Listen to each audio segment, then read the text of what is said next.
அடைந்தால் திராவிட நாடு, இல்லையேல் சுடுகாடு என்று சொன்னார்கள். நாம் சொல்வோம், அடைந்தால் தமிழ்நாடு, இல்லை என்றால் திராவிடத்திற்கு சுடுகாடு. இதுதான் நம் கனவாக இருக்க வேண்டும். எந்த இந்திய தேசிய காங்கிரஸோடு திராவிட முன்னேற்ற கழகம் கூட்டணி வைத்து 2009ஆம் ஆண்டு இந்திய பெருங்கடலில் 32 ஆண்டு காலம் நடந்த விடுதலை போராட்டத்தை அழித்தார்களோ, அந்த கட்சியையும் அவன் வாரிசுகளையும் வேரோடும் வேரடி மண்ணோடும் நாம் தமிழர் கட்சியில் இருக்கின்ற கடைசி ஊழியன் இருக்கின்றவரை அதை நிறைவேற்றாமல் நாம் சாகக்கூடாது என்று இந்த தேர்தல் களத்தில் நீங்கள் லட்சிய சபதம் ஏற்க வேண்டும்.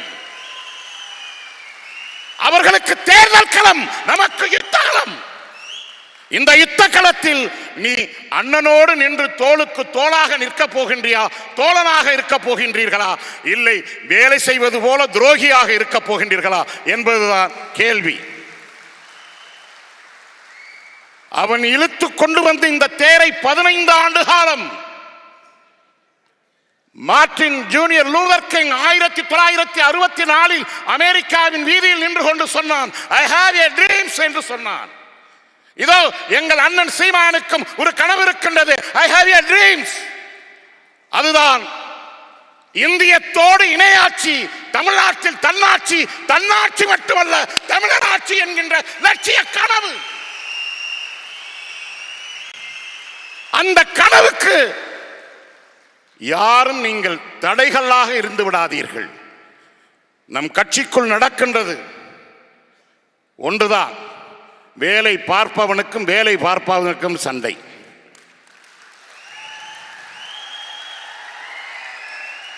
வேலை பார்க்காதவன் என்ன செய்கின்றான், வேலை பார்ப்பது போல நடித்துக் கொண்டு அண்ணனிடம் புகார் சொல்லிக் கொண்டே இருப்பது, அவன் சரியில்லை, அவன் சரியில்லை, அவன் சரியில்லை என்று.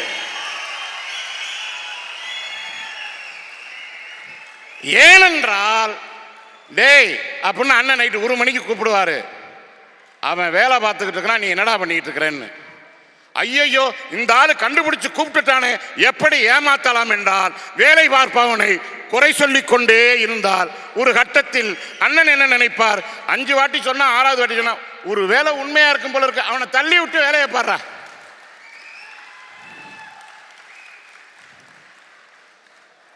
அதனால் இந்த 2026 என்பது சாதாரண தேர்தல் கிடையாது நண்பர்களை. மீண்டும் சொல்கின்றேன், இதில் நாம் என்னவாக உயர்கின்றோமோ, இதில் எத்தனை சதவீதம் வாக்குகளை வாங்குகின்றோமோ, இதில் எத்தனை சட்டமன்ற உறுப்பினர்களை சட்டமன்றத்திற்குள் அனுப்புகின்றோமோ, அதை பொறுத்துதான் நம்முடைய அரசியல் வாழ்வே தங்கி இருக்கின்றது.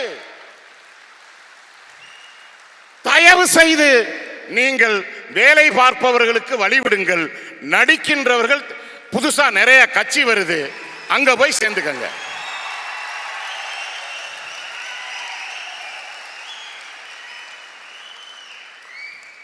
இது சும்மா துவங்கி நடத்தப்படல, இந்த கட்சிப்பா சும்மா துவங்கி நடத்தப்படல.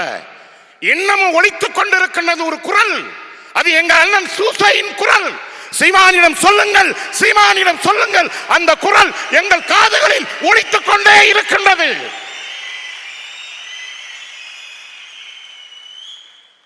அதனால தயவு செய்து இதை ஏதோ விளையாட்டா எடுத்துக்கிட்டு நீங்க நகர்ந்தீங்கன்னா அது அண்ணனுக்கு செய்யற துரோகம் அல்ல, நாம் தமிழர் கட்சிக்கு செய்யற துரோகம் அல்ல.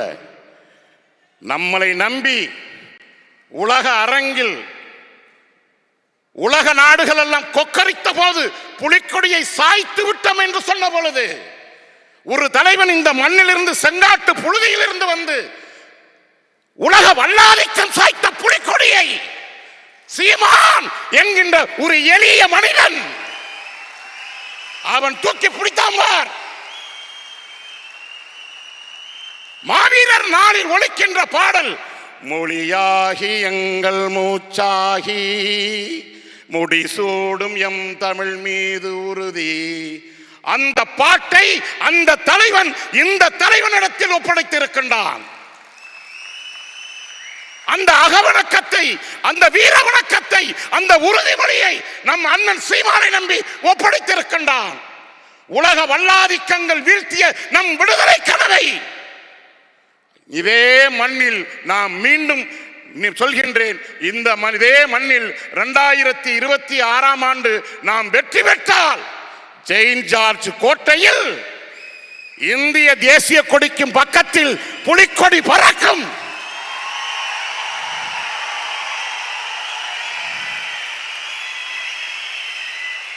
அது நடக்க வேண்டும் என்றால் நீ ஒவ்வொருவரும் சீமானாக மாறுன்னு சொல்ல மாட்டேன், நீ ஒவ்வொருவரும் என் தேசிய தலைவன் பிரபாகரனாக மாறு. அந்த உறுதியோடு இங்கே சத்தியம் எடு. அந்த மாவீரர் ஆன்மாவி மீது நீ சத்தியம் எடுத்து செல். உண்மையாக உழை, நேர்மையாக இரு, லட்சிய பற்று கொண்டு உரு. ஆனால் துரோகம் மட்டும் செய்யாதே. மாவீரர் ஆன்மா உங்களை மன்னிக்காது என்று கூறி ஈழத்து எல்லாளன், எங்களின் 2ஆம் கரிகாலன், வன்னி காட்டில் வெடித்தெழுந்த வசந்தத்தின் இடிமுழக்கம், அறுவடை முருகனுக்கு பிறகு 6 படை கட்டிய எங்கள் பெருந்தலைவன் பிரபாகரன் வாழ்க வாழ்க என்று கூறி விடைபெறுகின்றேன். நன்றி, வணக்கம். தமிழ்தாய் வாழ்க, தலைவர் பிரபாகரன் வாழ்க, எங்கள் அண்ணன் சீமான் வாழ்க, நாம் தமிழர் வாழ்க.